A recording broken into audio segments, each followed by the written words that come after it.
Hi everyone, in front of me I've got Xiaomi Redmi 10C and let me share with you how to add or remove a Google account from this device.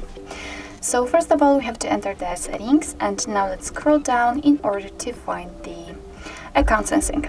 As you can see above it we've got whole Google section and of course we can add or remove a Google account using it, but I personally prefer to do it using accounts and sync, so let me tap on it and here simply tap on add account. Choose Google and make sure that you've got the internet connection because it is required for this operation. And from this step we can either create a new account if you do not have your own yet, or simply type your email or phone, so let me do it.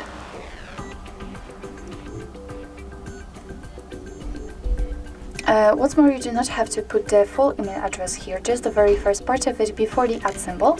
After tapping on next, your device will autofill it. So right now, let me enter the password and let me do this out of the screen. Alright, let's tap on next. Here we have to decide who will be using this device, so I will stick with this first option. And as you can see right here we can check Google Terms of Service and Privacy Policy, so of course you can tap on it in order to get more info. Let's tap on I agree after reading. Here we've got the shortcut of backup and storage info, so just tap on accept. And as you can see, we just got back to this step, and after getting back to the accounts and sync, you can see that we've got our Google account added. Of course, you can remove it whenever you want to. Just tap on it, and here we have to tap on more.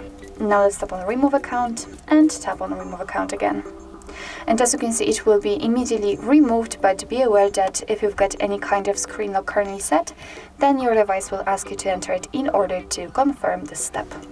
So actually this is it. This is how to add or remove a Google account in your Xiaomi Redmi 10C.